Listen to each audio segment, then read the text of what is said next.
Oh.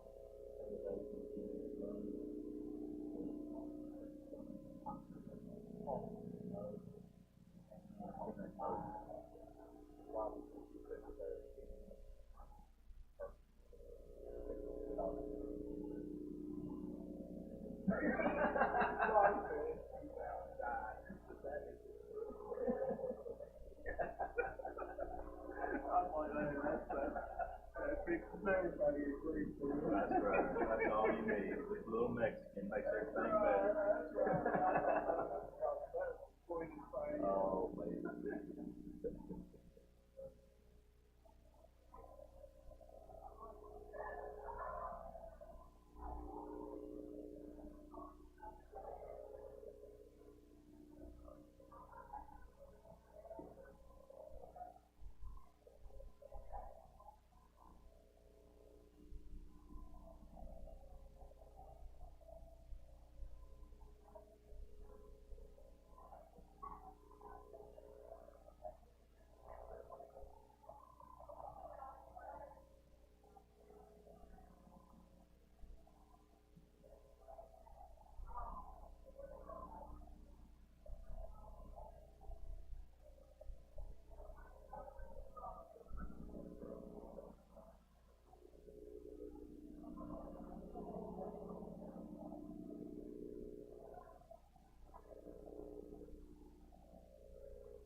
All right, good morning.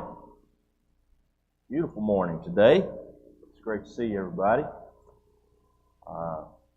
Just want to take a minute to say thanks. I know there were a lot of folks who were here yesterday and helping in a lot of different ways for the service for Richard Adams, both during the visitation and during the service and the meal that we had afterwards. And I know it was a busy day and difficult day, but just one of those days reminds me that this is one of those churches that when there's a need, folks just come running to help in whatever way they can. So certainly do love and appreciate everybody who played a part in that. We're in Mark chapter 14 today, so if you want to go ahead and be opening your Bibles there, we got down to about verse 10. That's where we'll start. Before we get started, let's have a word of prayer, though. Keith, would you mind leading us in prayer?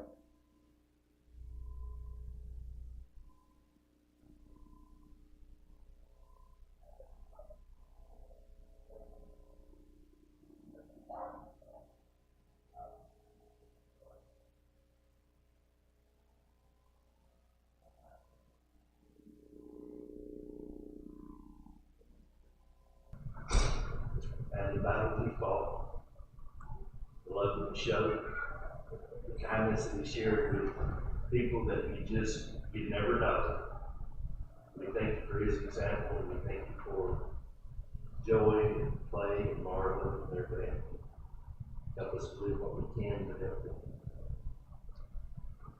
We thank you, dear Father, this morning for the improvements that have been shown to others that are sick and bedridden, and we ask you, Father, to be with Mike, Johnny, Tammy and all the others that are battling that dreaded cancer.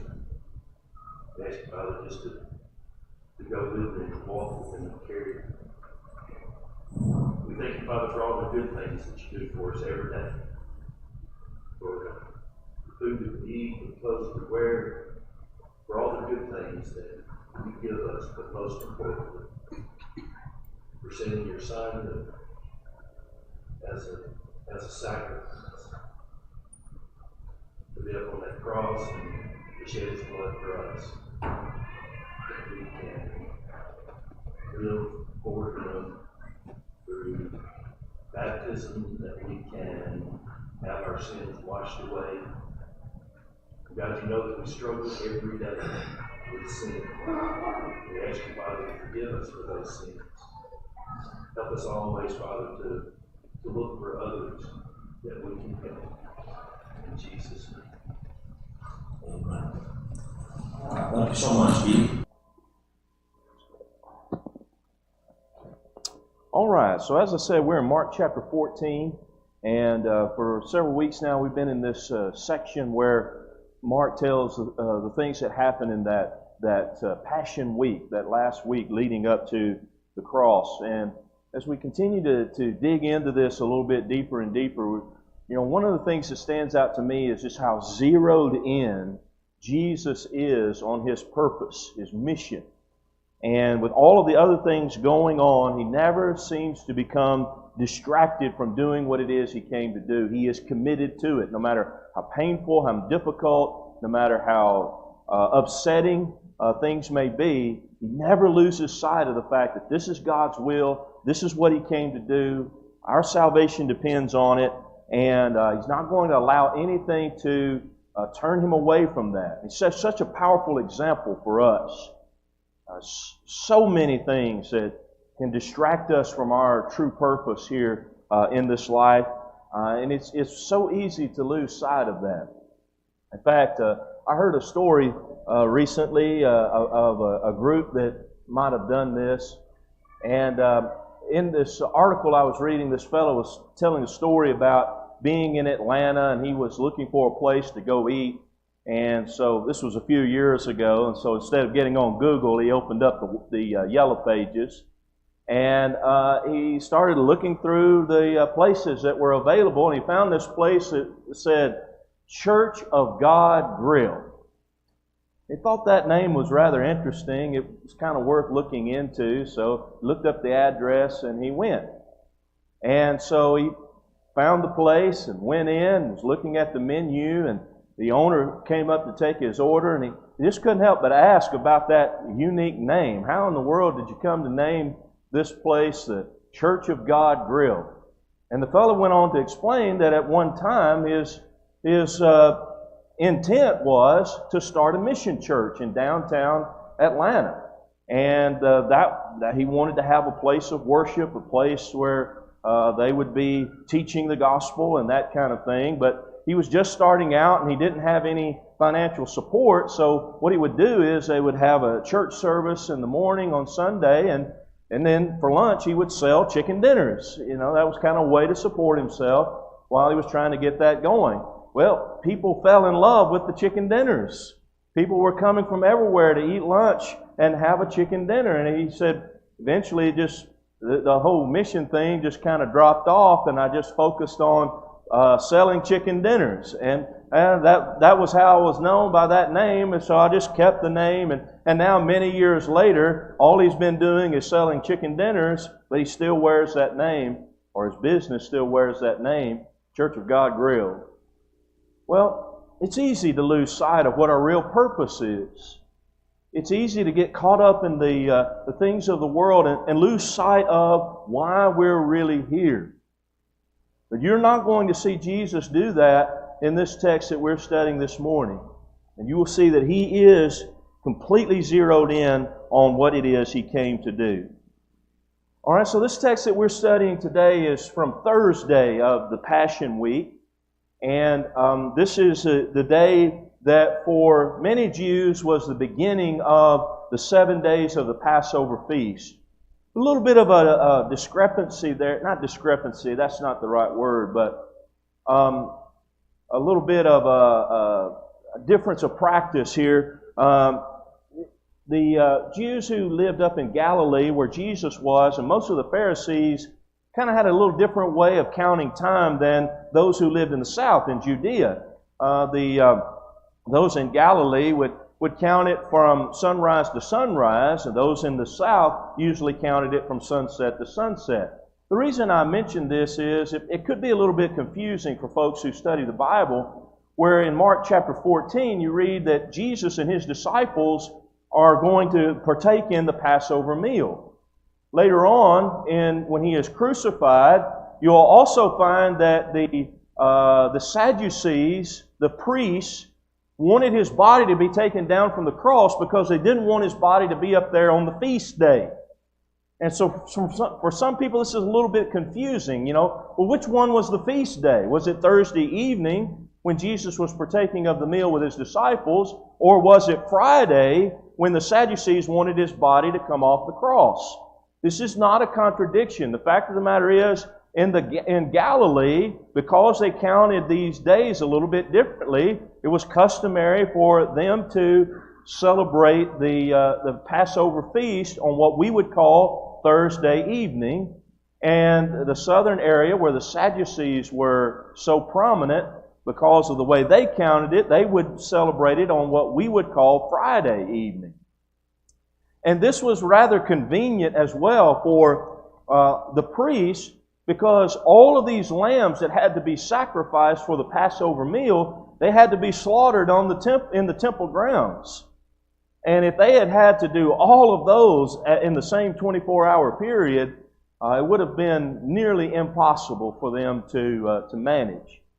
And so I just wanted to hopefully clear up any kind of confusion that people might have as to whether or not this is a contradiction. It's not a contradiction. Because Jesus was from Galilee, that's probably the reason that he practiced this the way that he did. Passover was so special to him for a number of reasons. One, he was there in the Exodus. I mean, he was involved in all of that, but also knowing that the Passover lamb was such rich symbolism and pointing to him, and how he would eventually become our Passover lamb to deliver us from slavery and death. And he always participated in this feast, and it always had great significance to him. Last week we talked about the scene at the house in Bethany and how Mary anointed Jesus with this very expensive oil and wiped his feet with her hair. And we talked about how Judas and the disciples were upset over this. They said that this could have been sold and the money could have been given to the poor. Jesus confronted them on this, and we learn from other accounts, especially John's account, that this seems to have really provoked Judas. He did not take it well, being challenged by Jesus on this particular occasion. It seems to start these wheels in motion. He's already been sort of opening up his heart to greed. He's been stealing money from the disciples. It seems that he's more motivated. He's lost sight of his purpose. His purpose is about obtaining money rather than serving the Lord. And when Jesus confronts him at the house in Bethany, not only is he allowing greed to take over his heart, but also anger is taking over his heart. And the wrath of man will not produce the righteousness of God. The book of James teaches us that. And that's certainly the case with Judas. That spark lights the fuse. It's going to set the wheels in motion. So, you can see that Jesus is not surprised by any of this. He starts to prepare his disciples. He starts to keep moving ahead step by step to what is coming next. So as we break this down, we're going to look at it, seeing however much time we have to get through as much as we can. But we're going to kind of break this down into 4 sections. Verses 10 through 11 is the betrayal. Verses 12 through 21 are the Passover. Verse 22 through 26, the Lord's Supper. And then verse 27 through verse 31 is the warning. And that's as far as we're going to try to go for today. All right? So let's start off by looking at the betrayal. Verse 10. Then Judas Iscariot, one of the 12, went to the chief priests to betray him to them. And when he heard it, they were glad and promised to give him money. So he sought how he might conveniently betray him. It's hard to imagine that Judas was capable of this. There are all kinds of theories about Judas. I do not believe that Judas was always a bad person. I do not believe that Jesus would have chosen him to be an apostle if he was not at that time a man of faith and character. That's my personal conviction. I think Judas's fall came later. And it's sad to think that this man could spend all of this time with Jesus, to have the opportunities that Judas had, and that his decision that would be to betray the man who loved him more than anyone else ever had, to betray the kindest, gentlest, most pious and godly man he ever met in his life. It goes to show you how money can become your God, how it can take over your heart and destroy your life in the process of it. There have been some theories about Judas that maybe he had better motives than that. That maybe what he thought he was going to do was he was tired of waiting on Jesus. He had these ambitious thoughts of the Messiah that Jesus would become and how he would overthrow Rome and all of this. And he maybe thought that by his betrayal, would back Jesus into a corner and Jesus would come out swinging, and then he would really manifest himself to Israel at this time. I'm not buying into these theories. When the text describes what Judas does, it says he betrayed him. I don't think Judas was trying to advance Jesus by what he was doing. He was betraying Jesus by what he did. He goes to the priests and he agrees with them that he will help them capture Jesus for 30 pieces of silver. According to the Old Testament, the price that would be paid for a slave. That's no small amount of money. 30 pieces of silver was about 4 to 6 months worth of salary for a Roman soldier. So this is a significant amount of money. We're not saying it's nothing, but it's still nothing it's not a good enough deal to give up your soul for. It's not a good enough deal to betray your loyalty to Jesus over. You're never going to have an amount of money that's worth that. If you could gain all of the money of the world, it wouldn't be worth that. But for 30 pieces of silver, he agrees to betray Jesus. The text is not specific about what all was involved in this agreement. It does seem to be clear that part of it was he would lead the soldiers to find Jesus. But it shouldn't have been that hard to find Jesus. I mean, he was everywhere. He was in Jerusalem in front of these great crowds at that time. They kind of did want to do it in secret, and perhaps Judas would help them with that. I can't help but wonder if also they intended for Judas to give some kind of testimony against Jesus. Now that fell through because almost immediately after Judas did this, he regretted it and took the money back, and you know what happened next. They didn't get him as a witness, but I can't help but wonder whether or not they had plans for him as a witness against Jesus. But immediately after he made this agreement with these priests, he starts to think about a way he could conveniently betray him. And that's why they go to the Garden of Gethsemane. Judas has been around Jesus enough to know that when nighttime comes, Jesus is going to find a place to go pray. That's just what he does. He's going to try to get away from the crowd. He's going to get away from everything else. He's going to find a place to go pray. And Judas would have been with Jesus in Jerusalem enough by this time to know that one of his favorite places to go was to the Mount of Olives. Go into one of the olive gardens there and find a place where he could be alone to pray. Judas thinks to himself, that's it. That's when he'll be secluded. It'll be in the middle of the night. It'll draw the least amount of attention. And so that's exactly where, later on, we'll see he leads the soldiers to go and capture him. You know, it's interesting to me the way Mark tells this in Mark 14. There's sort of the way it follows immediately after the story of Mary. Part of that might be chronological, but I think there's also a major contrast between Mary,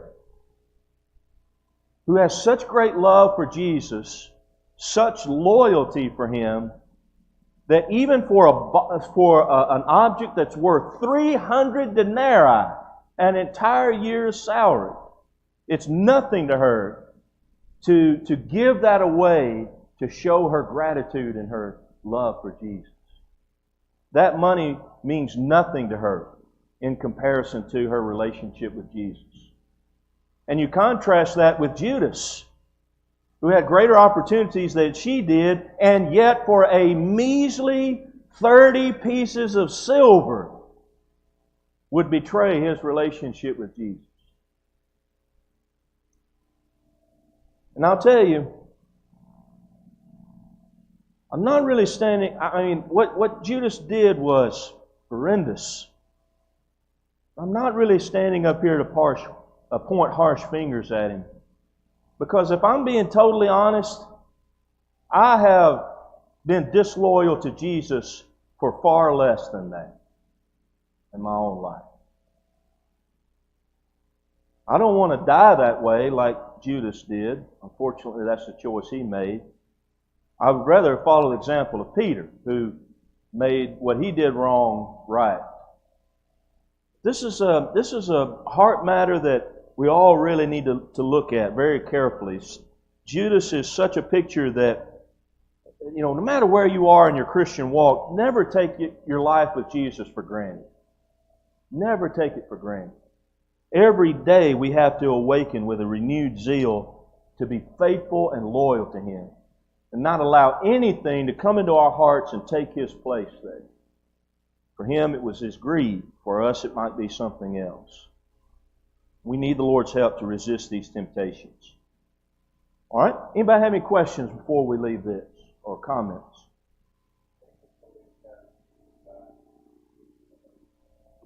No matter what you did, you should still go. Yeah, and that's a great point that Don makes. To remind us, we are free moral agents. Judas was a free moral agent, and he is responsible for the choice that he is making here.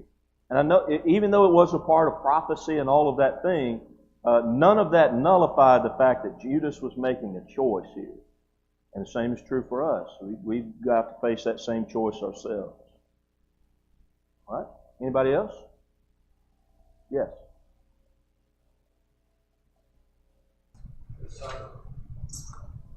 eating the son. And he had already planned for us. And he just said,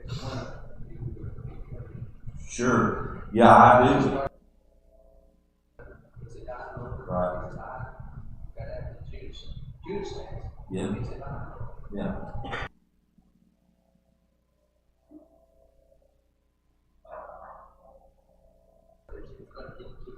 Yeah. what Jesus talked about there in the Son. Right. That'd be amazing.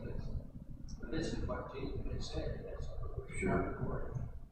Except for these words. And still continue to carry on that plan. It is truly one of the saddest stories In Scripture, how Judas's heart became so cold to be planning this behind the scenes as he was. Absolutely. Okay, anybody else?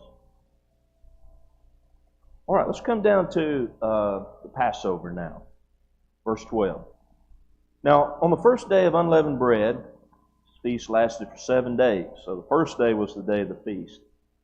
When they killed the Passover lamb, His disciples said to Him, "Where do you want us to go and prepare that you may eat the Passover?"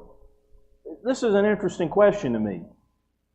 They don't ask Him if He wants to prepare to partake of the feast of the Passover. And why would they not ask Him that question? They already know the answer to that question. They know Jesus well enough. It's not a matter of if, it's just a matter of when and where and how they're going to do it. That's the only question. So they just ask Him, where? We know we're going to do it. Where do you want us to do this? Verse 13. He sent out 2 of His disciples. Luke 22:8 tells us it was Peter and John. And said to them, go into the city, and a man will meet you carrying a pitcher of water. Follow him. Wherever he goes in, say to the master of the house, the teacher says, where is the guest room in which I may eat the Passover with my disciples? Then he will show you a large upper room, furnished and prepared. There make ready for us. So his disciples went out and came into the city and found it just as he had said to them. And they prepared the Passover. Let's stop there for a second.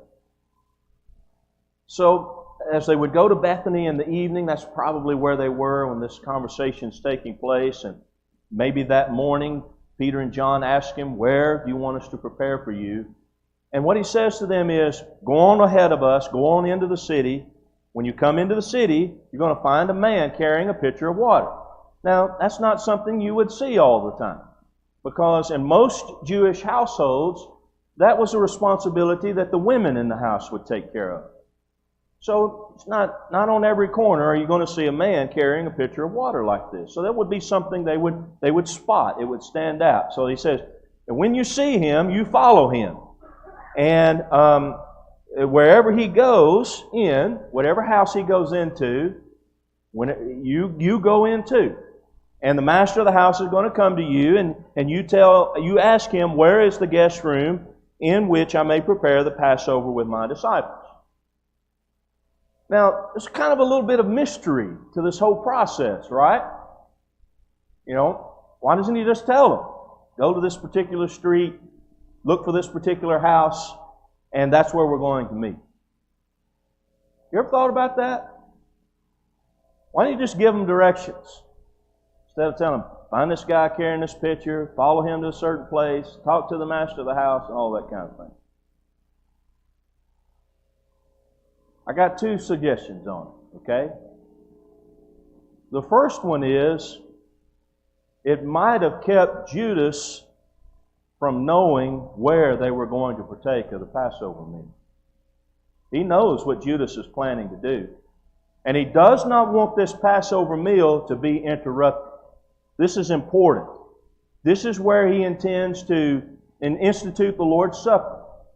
There's also a lot of things he intends to say to them in this upper room at the last feast. In fact, in John chapters 13 all the way through 17, talk about what he said in the upper room that night. An entire section. And so he has a lot to say, a lot to do, and he does not want that meal interrupted. Perhaps, this is a guess, he did it this way so that Judas couldn't overhear where he sends Peter and John and go back and tell the priest where they could come find him. Maybe. I think a second reason may be also that it just further solidifies this thing that whether it makes sense to you or not, just do what I tell you to do, and no matter how mysterious it may sound, it's going to happen exactly the way I say it's going to happen. I mean, who else would know that this man would be carrying this pitcher at that place, at that time, that he would go to that house where Jesus has perhaps already made preparations for them to have this feast on this particular occasion. And the text emphasizes in verse 16 that when they came into the city, they found it just as he had said to them. All right, take a minute and let those words sink in. They found it just as he said to them. Let me ask you, is there ever a time where that would not be true? One of these days when our life is over and we pass into eternity, we get to see heaven for the first time. Don't you think we will say in that moment the same thing as said in verse 16? Don't you think we will find it just as he said it would be? if we obey His plan of salvation, if we follow what He has said to us in His Word, we're going to come to that moment, we're going to say, it was just like He said it would be. If we worship Him now, and we work and we live as His church, and we follow His teachings, as we do that, we're going to come to that moment and say, you know what? It was just the way He said it would be. That's always going to be the case. He never makes a mistake. He never leads His disciples astray. If we'll just simply take that to heart and follow it, it'll be just like He said it would be. As it was here. Verse 17. In the evening, He came with the 12. Now, as they sat and ate, Jesus said, Assuredly I say to you, one of you who eats with me will betray me. And they began to be sorrowful, and to say to Him one by one, Is it I? And another said, Is it I? He answered and said to them, It is one of the 12 who dips with me in the dish.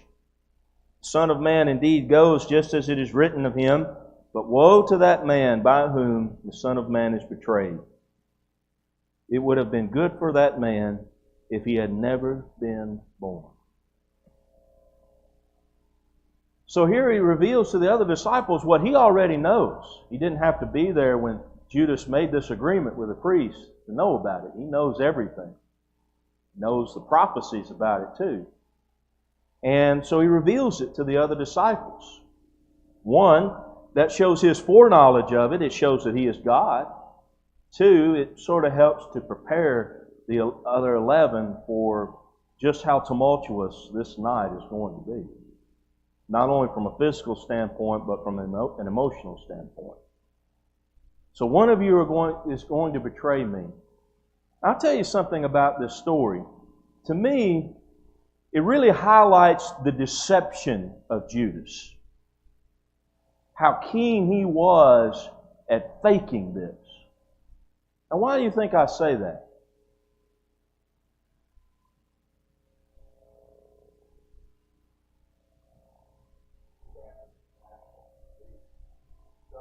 Okay? This is the way the others work, right? There seems to be nothing out of the ordinary the way Judas is sitting at this table and eating this feast. Here's another thing. Yes? The thing that after Judas heard this call, that he told this, that he might have a change of heart unless there's so much grief in his heart that he could not. Yeah, I wish that would have happened. I wish it would have. Can you imagine how powerful a story that would be of the power of the gospel? If Judas had done that, or even after it happened, if he would have turned back to the Lord instead of committing suicide. I wish that would have happened. Another thing about the deception of Judas is seemingly no one at that table except for Jesus suspects him. When Jesus says, one of you sitting at this table will betray me, no one says, you know, I've had a funny feeling about Judas here lately. I don't know. There's just something that bothered me. I just had this feeling that he was a snake in the grass the whole time. Nobody says that. Nobody says, is it Judas? Everybody at the table is afraid it's them. Is it me? Peter asks, John asks, Thomas asks, everyone suspects it's them before they suspect that it's Judas. They evidently felt that Judas was somebody who could be trusted. They trusted him with the money. They had to choose one of them to take care of all of the money. Just like us, we find somebody like Mike Medlin that everybody trusts. And they thought Judas was that guy. They thought that Judas was the guy that everybody could trust. And he betrayed that. He not only betrayed the Lord, he betrayed them. No one at that table suspected him. Maybe that's what made it so heartbreaking.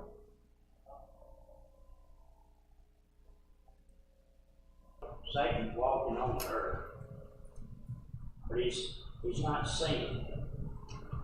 Right. He's big, you don't actually see him. He's there, and he was in Judas, but he wasn't seen. Right. Always working in the shadows, behind the scenes. And Luke does specifically say that that Satan entered Judas's heart.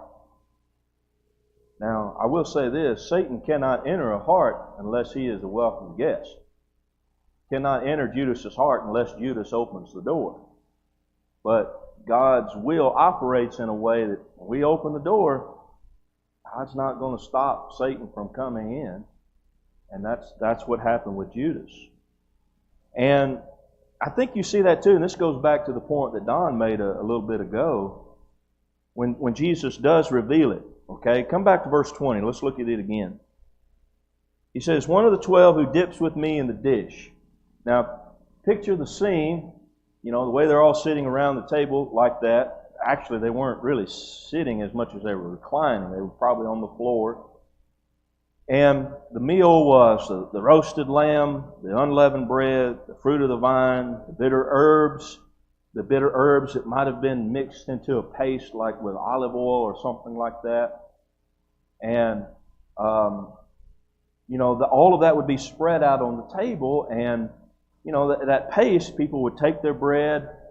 They might sop up the juices of that roasted lamb just like we would with a biscuit and a little bit of gravy that's left on our plate. Or they might dip it into that paste with the herbs and the olive oil. And there might be several dishes of this across the table. So saying, it is he who dips his bread with me is saying it was someone who was sitting close to him.